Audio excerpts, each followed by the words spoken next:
Halo semuanya, kami dari kelompok 6 dan saya sendiri adalah pembuka dari kelompok ini, yaitu Muhammad Maulidin Rahman sebagai orang yang akan menjelaskan dan juga menjelaskan dasar-dasar dari inheritance sendiri. Lalu yang kedua nanti ada Bisma Fernanda, yaitu sebagai orang yang akan menjelaskan tentang jenis-jenis inheritance. Lalu ada tiga teman kami juga, yaitu Fajriansah dan juga Revinaldi dan juga Eki Agustian, yang akan menjelaskan tentang codingan-codingan dan juga jenis-jenis inheritance tadi dalam bahasa programming. Oke, langsung saja kita mulai dari dasar-dasar dari inheritance sendiri. Jadi kita mulai dengan membahas inheritance atau yang akan kita sering dengar dengan istilah pewarisan. Dalam object oriented programming, inheritance sendiri itu merupakan salah satu konsep penting karena kita bisa meminimalisir penulisan berulang pada fungsi, properti, dan juga variable.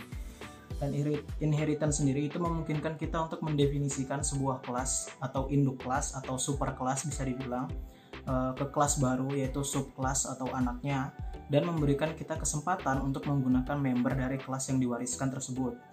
Nah, inheritance itu dapat didefinisikan juga sebagai proses di mana suatu objek memperoleh sifat dan perilaku dari objek lainnya. Ketika superkelas atau induk kelasnya memiliki fasilitas, properti, fungsi atau karakter sendiri yang akan diturunkan kepada anaknya, maka nanti anaknya itu bisa memiliki juga properti atau fungsi atau karakter sendiri yang bisa mereka buat sendiri di kelas masing-masing, tetapi tetap mereka bisa dapat mengambil properti atau fungsi dari induk kelasnya tersebut.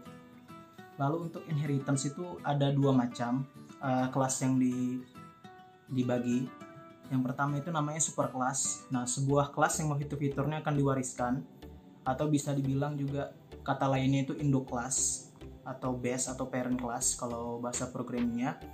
Lalu yang kedua itu namanya subclass, anak atau children, kelas yang akan mewarisi member yang dimiliki oleh superkelas, baik itu properti, karakter, atau variable. Nah, namun kelas ini juga tetap dapat memiliki membernya sendiri. Jadi misalnya di superkelas dia memiliki properti nama, umur, sampai jenis kelamin. Nah, di subkelasnya nanti kita dapat lagi membuat sebuah member baru, misalnya warna kulit atau apalah itu, walaupun tidak ada di superkelas, jadi dapat membuat di subkelasnya. Nah, selanjutnya akan dijelaskan lagi oleh teman saya Bisma Fernanda, yang akan menjelaskan tentang jenis-jenis inheritance dan juga penjelasannya. Langsung saja. Oke, di sini kita akan membahas jenis-jenis inheritance atau pewarisan dalam pemrograman OOP. Di mana jenis-jenis inheritance sendiri ada single inheritance, multi-level, multiple, hierarchical, dan hybrid. Yang pertama yang akan kita bahas yaitu single inheritance. Single ini merupakan cara terumum yang dimana kelas yang dibuat hanya mewarisi satu kelas, atau sering kita menyebutnya warisan tunggal. Diagram alir di samping ini menunjukkan bahwa kelas B hanya memanjang satu kelas, yaitu A. Di sini A adalah kelas induk dari B, dan B akan menjadi kelas anak dari A. Selanjutnya yaitu multi-level inheritance. Multi-level inheritance mengacu pada suatu mekanisme dalam teknologi OOP, di mana seseorang dapat mewarisi dari kelas turunan, sehingga menjadikan kelas turunan ini sebagai kelas dasar untuk kelas baru. Seperti yang Anda lihat dalam diagram alir C adalah subkelas atau kelas anak B, dan B adalah kelas anak A. Multiple inheritance merujuk pada konsep satu kelas yang diperluas atau mewarisi lebih dari satu kelas dasar. Warisan yang kami pelajari sebelumnya memiliki konsep satu kelas dasar atau orang tua. Multiple inheritance sendiri sangat jarang digunakan dalam pengembangan perangkat lunak karena sering menyebabkan permasalahan, terutama pada hierarki kelas yang berpotensi menyebabkan terjadinya kompleksitas tinggi. Selanjutnya ada hierarchical inheritance. Dalam warisan semacam ini, satu kelas diwarisi oleh banyak subkelas. Dalam contoh di bawah ini, kelas B, C, dan D mewarisi kelas yang sama, A. A adalah kelas induk atau kelas dasar dari B, C, dan D. Yang terakhir, yaitu ada hybrid inheritance. Secara sederhananya, Anda dapat mengatakan bahwa pewarisan hybrid adalah kombinasi pewarisan tunggal dan banyak. Diagram alur yang khas akan terlihat seperti gambar di samping ini. Warisan hybrid dapat dicapai di Java dengan cara yang sama seperti multiple inheritance menggunakan antarmuka. Dengan menggunakan antarmuka, Anda dapat memiliki beberapa warisan hybrid di Java. Oke, pada bagian ini saya akan membahas mengenai single inheritance. Sesuai pengertiannya, di mana subclass itu mewarisi sifat dari superclass. Bisa dilihat pada program di sini, di mana superclass single ini merupakan superclass yang memiliki metode A, dan isinya adalah ini metode base class. Selanjutnya subclass single, yang dimana ini merupakan subclass dari superclass single, memiliki metode B yang isinya adalah ini metode subclass. Selanjutnya di app single atau di mainnya itu berisi subclass single A sama dengan new subclass single. Selanjutnya A titik metode A ini berasal dari superclass. Lalu A titik metode B itu berasal dari subclass, yang dimana kalau kita hapus kata kunci dari pewarisan ini, yaitu extend, maka akan terjadi error pada metode A, karena metode A ini berasal dari superclass. Coba kita run-nya.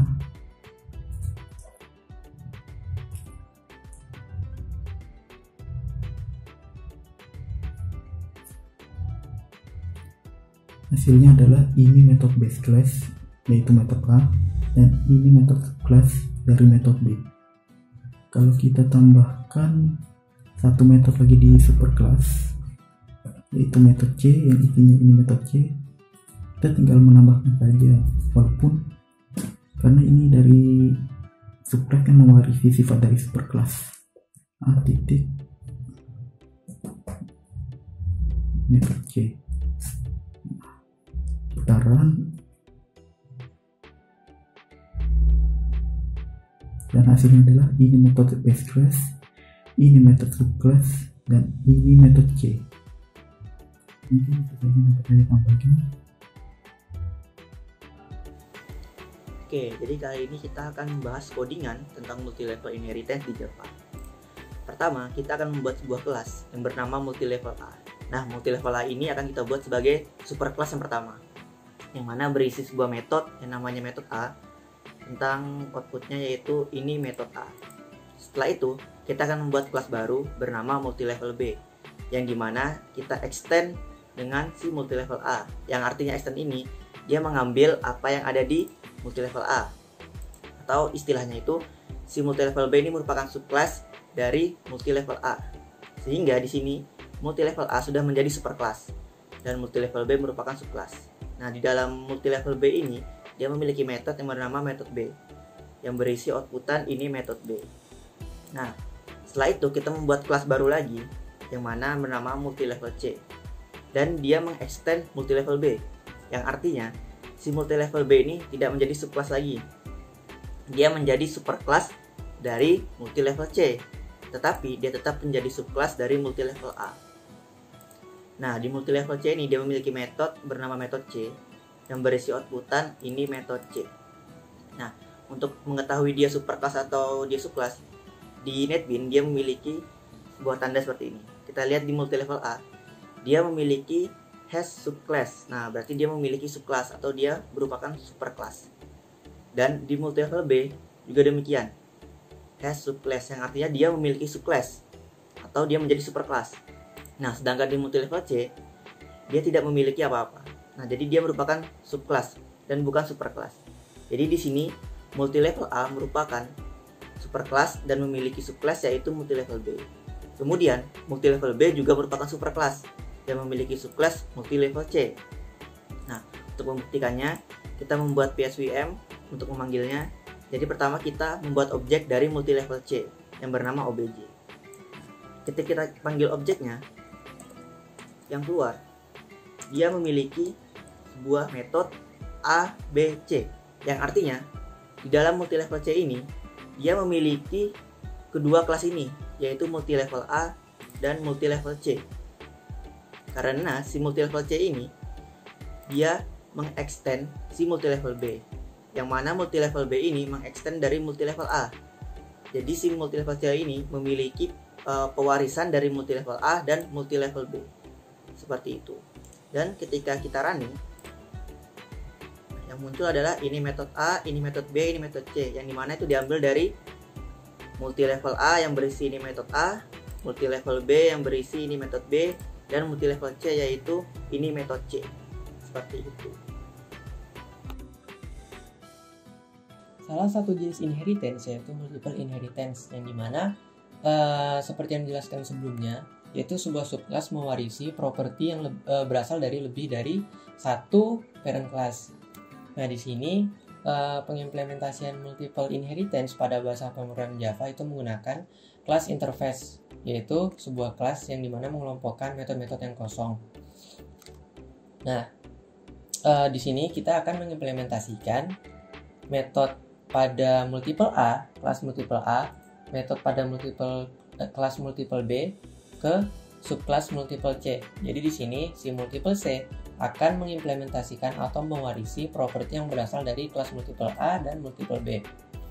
Nah, di sini multiple A kita bertindak atau mendefinisikannya sebagai interface class, yaitu sebuah interface class yang dimana menyimpan sebuah properti dengan nama metode A. Kemudian pada interface class multiple B menyimpan properti dengan nama metode B. Jadi di sini multiple A dan multiple B itu bertindak sebagai parent class yang berbeda. Nah, kemudian dua parent class ini akan diwarisi ke subclass multiple C dengan cara di sini public class multiple C implements multiple A, multiple B. Artinya di sini si multiple C mewarisi properti yang berada pada interface class multiple A dan multiple B. Nah, caranya salah satu cara di bahasa pemrograman Java itu kita harus mengoverride si metode yang ada pada multiple A dan multiple B. Itu aturan yang memang diharuskan pada saat kita ingin mengimplementasikan sebuah interface class. Di sini kita metode pada multiple A dan multiple B itu kita override-kan. Nah, di sini kita punya atau kita deklarasikan lagi public void metode A dengan isi system out ini metode A implement dari interface class A. Kemudian sama seperti metode A, di sini metode B yang berasal dari kelas multiple B dengan isi system out ini metode B implement dari interface class B. Kemudian si multiple C ini dia mempunyai metode sendiri yaitu metode C, yaitu system out ini metode class C. Nah, pada kelas main kelasnya kita membuat sebuah objek yang berasal dari subclass yang mewarisi dua parent class tadi. Jadi di sini multiple C bertindak sebagai subclass yang mewarisi properti dari parent class multiple A dan multiple B. Di sini kita membuat sebuah objek dengan nama variabel obj yang berasal dari pembuatan kelas multiple C atau instansiasi multiple C. Oke, di sini si obj tadi, variabel atau objek yang kita buat, kita panggil metode A yang berasal dari multiple A, obj titik metode B yang berasal dari multiple B, obj metode C yang merupakan properti multiple C itu sendiri. Waktu kita running, maka outputnya sama seperti yang ada di override multiple C. Baris pertama metode A mengimplement dari interface kelas A, baris kedua ini metode B implement dari interface kelas B, baris ketiga ini metode kelas C, sama seperti yang ada pada multiple C, yang dimana si metode A dan metode B itu merupakan override dari si parent kelasnya. Oke, cukup sekian untuk penjelasan si multiple inheritance. Oke, selanjutnya kita akan membahas tentang hierarki inheritance. Nah, di sini kita akan membuat sebuah kelas yang bernama hierarchical A, di mana hierarchical A ini memiliki sebuah metode bernama metode A. Yang isi metodenya adalah outputan ini metode A. Kemudian kita membuat kelas baru lagi bernama hierarchical B, di mana di sini dia mengekstensi hierarchical A. Berarti hierarchical A ini merupakan superclass dan hierarchical B ini merupakan subclass. Nah, di sini dia berisi metode yang bernama metode B dengan outputan ini metode B. Kemudian ada lagi kelas baru yang bernama hierarchical C. Di sini dia juga mengextend dari hierarchical A. Nah, jadi si hierarchical C ini merupakan subclass yang dimana superclassnya adalah hierarchical A. Kemudian dia juga memiliki metode yang bernama metode C yang berisi outputan ini metode C. Berarti di sini si hierarchical A ini merupakan superclass yang mana dia memiliki dua subclass, yaitu hierarchical B dan hierarchical C. Berarti hierarchical B dan hierarchical C ini hanya memiliki satu superclass, yaitu hierarchical A. Di sini terbukti ya bahwa si hierarchical A has subclass, yang berarti hierarchical A ini memiliki subclass. Nah, di sini di hierarchical B tidak ada, berarti dia hanya subclass. Di hierarchical C pun begitu. Jadi B dan C hanya subclass dan A adalah superclass yang mewarisi kelasnya di hierarchical B dan hierarchical C. Nah, untuk membuktikannya, di sini kita membuat PSVM untuk menampilkannya, di mana kita membuat objek dari si hierarchical B dan hierarchical C. Yang dimana hierarchical B objeknya bernama OBJB dan hierarchical C bernama OBJC. Nah, di sini kita coba panggil objek si hierarchical B. Nah, waktu kita panggil, metode yang keluar adalah si metode A dan metode B, yang mana berasal dari metode A itu adalah dari hierarchical A dan metode B itu dari si hierarchical B atau dirinya sendiri. Nah, di sini dia tidak ada hierarchical C karena dia hanya mengextend dari hierarchical A si superclassnya. Begitu juga sama ketika kita memanggil objek dari hierarchical C, yang muncul adalah metode A dan metode C, yang berarti metode A diambil dari hierarchical A dan metode C diambil dari dirinya sendiri. Jadi dia tidak mengambil si metode hierarchical B karena hierarchical C ini hanya mengextend dari si hierarchical A. Ketika kita running, ini metode B, ini metode A, ini metode A, ini metode C. Nah, jadi sesuai ya. Jadi dia hierarchical A ini merupakan superclass yang memiliki subclass hierarchical B dan hierarchical C. Seperti itu. Oke, untuk implementasi hybrid inheritance, sama seperti multiple inheritance, kita memerlukan yang namanya interface class untuk pengimplementasiannya di pemrograman Java. Karena untuk secara biasa pemrograman Java itu tidak support untuk hybrid inheritance ini. Jadi kita memerlukan interface class. Nah, di sini kita ada 4 kelas. Ada hybrid A, hybrid B, hybrid C, dan hybrid D. Yang dimana di sini kita mulai dari awal, yaitu hybrid A. Hybrid A ini adalah interface class. Nah, di sini dia bertindak atau memerankan parent class untuk hybrid B dan hybrid C. Jadi untuk hybrid A sendiri itu propertinya berisi public void method A. Jadi sini sebagai metode kosong karena dia merupakan interface class. Kemudian ada hybrid B. Nah, hybrid B ini interface class juga sama seperti hybrid A, tapi dia merupakan subclass dari parent classnya hybrid A. Jadi si hybrid B ini mewarisi properti yang ada pada hybrid A. Nah, hybrid B ada propertinya sendiri, yaitu metode B. Jadi secara tidak langsung si hybrid B ini mempunyai dua metode. Ada metode A dan metode B. Metode A berasal dari hybrid A, metode B berasal dari dirinya sendiri. Kemudian ada hybrid C. Nah, hybrid C ini sama seperti hybrid B. Jadi dia merupakan interface class yang mewarisi properti dari hybrid A. Nah, hybrid C ini ada properti dengan metode dari dirinya sendiri, yaitu metode C dengan tipe kosong. Kemudian ada hybrid A berasal dari kelas yang diwariskannya, yaitu metode A. Nah, B dan C ini akan menjadi parent class untuk subclass hybrid D. Jadi di sini kita yang namanya hybrid inheritance itu merupakan secara sederhana merupakan penggabungan antara single inheritance dengan multiple. Nah, di sini hybrid B sama hybrid C itu kita wariskan propertinya kepada hybrid D dengan cara public class. Jadi si hybrid D ini bertipe kelas biasa dengan enkapsulasi public. Kemudian kita implement atau kita wariskan si hybrid B sama hybrid C. Jadi secara tidak langsung si hybrid D ini akan mewariskan metode A, B, dan C. Nah, perlu dicatat kalau kita mengimplementasikan atau mewariskan properti yang ada pada interface class, kita harus menggunakan fungsi overriding untuk mengisi metode di dalamnya atau properti di dalamnya. Nah, di sini kita melakukan overriding untuk metode A, metode B, dan metode C, yang dimana isinya itu berupa output ini metode A, ini metode B, ini metode C, dan si metode D ini merupakan properti atau metode asli dari si hybrid D. Isinya sama, yaitu output ini metode D. Jadi kesimpulannya, si A ini merupakan parent class dari hybrid B dan hybrid C. Kemudian hybrid B dan hybrid C ini mewariskan propertinya kepada hybrid D, yaitu hybrid D ini sebagai subclass dari parent classnya itu hybrid B dan hybrid C. Kemudian kita melakukan instansiasi objeknya dengan menggunakan kelas hybrid D. Sini hybrid D, obj sebagai variabel objeknya, new hybrid D. Jadi di sini instansiasinya.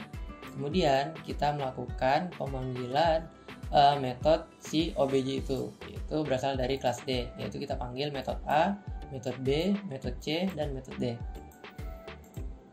Sehingga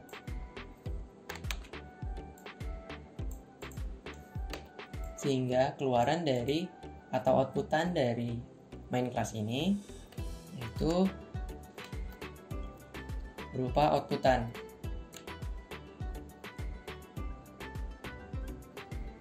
Nah, ini metode A, ini metode B, ini metode C, dan ini metode D. Jadi seperti itu pengimplementasian hybrid inheritance pada bahasa pemrograman Java dalam OOP. Terima kasih. Jadi kesimpulannya adalah inheritance itu merupakan salah satu dari 4 pilar di Object Oriented Programming atau OOP yang bersamaan dengan encapsulation, abstraction, dan juga polymorphism. Tapi inheritance itu merupakan salah satu komponen yang paling penting juga di OOP.